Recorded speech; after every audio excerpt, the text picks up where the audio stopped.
আসসালামু আলাইকুম রহমতুল্লাহ। আমাদের সামনে আসছে 2025 সাল। আর এই নতুন বর্ষকে উদযাপনের জন্য এক একজনের এক এক রকমের আয়োজন। এই আয়োজনকে নিয়ে যুবকেরা আমাদের বয়সী টিনেজার যুবকেরা এবং আরও যারা রয়েছে বর্তমানে এটাকে ঘিরে অনেক আয়োজন। তো এই যে আয়োজন সম্পর্কে ইসলাম কি বলে আপনারা জানেন? দেখেন, এই নতুন নববর্ষ এটা মূলত মুসলিমদের জন্য না, এটা ইহুদি নাসারাদের একটা কালচার মাত্র তারা। আর আপনার লাইফ থেকে একটা বছর চলে যাচ্ছে, আপনি আনন্দ হন কীভাবে আমাদের তাই বুঝে আসে না।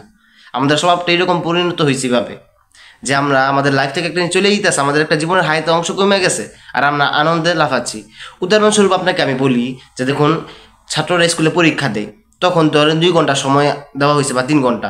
তো প্রথম 1 ঘন্টা শেষ হইলে বিল বাড়ি দেওয়া হয়। তো সকল ছাত্র কি করে, চালু চালু রেখে যে না সময় কাছাইতে আসছে।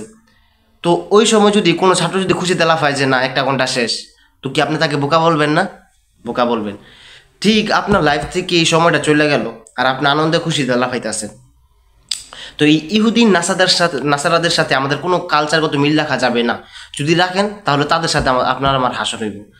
যেমনটা রাসূল সাল্লাল্লাহু আলাইহি সাল্লাম বলেছেন যে মান তাশাব্বাহা বিকওম, যে যার সাথে সাদৃশ্য রাখে, যে যে জাতির সাথে সাদৃশ্য রাখে ফাহুয়া মিনহু, সে তারই অন্তর্ভুক্ত। আপনি যদি তাদের সাথে কোনো কালচারগত মিল রাখেন তার অন্তর্ভুক্ত। মুসলিমদের ঈদ মানে মুসলিমদের উৎসব না এটা, এটা আপনি কেন পালন করবেন? আর এটা তো আপনার চিন্তার বিষয়। আপনার হাই থেকে একটা বছর চলে গেল, তো কোনো জাতির সাথে সাদৃশ্য রাখা যেত না। তারা তাদেরটা পালন করুক, তারা তারা তো কাফের না, তাদের তো আর হিসাব কিতাব ডাইরেক্ট জাহান্নাম। আপনি মুসলিমও কীভাবে তাদেরকে এগুলা পালন করেন? তারা তো করেন নিজের তো ক্ষতি করেন, অন্যেরও ক্ষতি করেন। এই যে সারা রাত ব্যাপী কী ভয়াবহ আতশবাজি কত কি চলে। এই যে গতবার একটা ভিডিও দেখছিলাম যে না ঢাকায় এক ছেলে আর কি আতশবাজি ছড়ছে, তো একটা ঘরের মধ্যে গিয়ে পরবর্তীতে ঘরে আগুন ধরে যায়। ঢাকা শহরে বিভিন্ন জায়গায় দেখা যায় যে না ভয়াবহ আগুন ধরে। তো এগুলো ঢাকার আকাশে, তো আমি তো ঢাকা ছিলাম, আমি জানি যে ঢাকার আকাশের দিকে তাকান যায় না 12টার পরে, মানে আকাশ খুঁজে পাওয়া যায় না, আগুন আর আগুন। তো এই আগুন দিয়ে এই যে টাকা নষ্ট, আকাশ উড়ে লাভ নেই। দেখেন, আপনার আমার টাকা আছে, আমার নাই, আপনার আছে। আপনার টাকা আছে, আপনি বেলাইনে খরচ করতেছেন। যারা আছে, যারা এই ধরনের কাজগুলো করেন ঠিক না, যারা বুঝেন নাই, আশা করি এই বক্তব্যের পরে বুঝবেন এবং বুঝার পরে পরবর্তীতে ফিরে আসবেন ইনশাল্লাহ। দেখেন, এই টাকাটা যারা ব্যয় করতেছেন, আপনি চাইলে ভালো কাজে ব্যয় করতে পারেন। এই যে দেখেন, এই শীতের মধ্যে কত মানুষ শীত বস্ত্র বিতরণ করতে পারে না, কত অসহায় লোক আছে, তাদেরকে শীত বস্ত্র দিতে পারেন। দেখেন রাস্তাঘাটে কত মানুষ শুয়ে রয়েছে।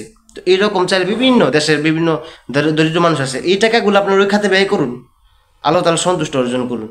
আর এই টাকাগুলো যারা নষ্ট করতেছেন, নতুন বর্ষ উদযাপন করতেছেন, প্রথমত ইহুদি নাসারাদের কালচারের সাদৃশ্য রাখার কারণে আপনি তাদের সাথে হাসরের দিনকে আমাদের দিন উঠবেন, একসাথে হাসর হবে। দ্বিতীয়ত আপনার টাকা অপচয় করতেছেন, আপনার সম্পদের ব্যয় করতেছেন। দেখেন আমাদের দিন 4টা প্রশ্নের মধ্যে এই একটা করা হবে যে মিন আইনা ইকতাসাবা, টাকা কোথায় উপার্জন করছেন, কোথা থেকে উপার্জন করছেন, ওয়াফিমা উনফিক, এবং কোথায় ব্যয় করছেন। তো এই সম্পদ, এই আমানত, আপনি আপনার আমানত যথাযথভাবে সঠিকভাবে দায়িত্ব পালন করুন। এই আমানতকে আমানত হিসেবে রাখুন, সম্পদকে কুজায়গায় ব্যয় করবেন না। আর যারা অল্প বয়সে বাইরে আসো, আমার বয়সের বা অনেকের বোঝেন না কি, একটু বিবেক রাখা যাবে। আল্লাহ তাআলা তোমাকে সামর্থ্য দিছে, তাই এইভাবে টাকা পয়সা নষ্ট করার কোনো প্রয়োজন নেই।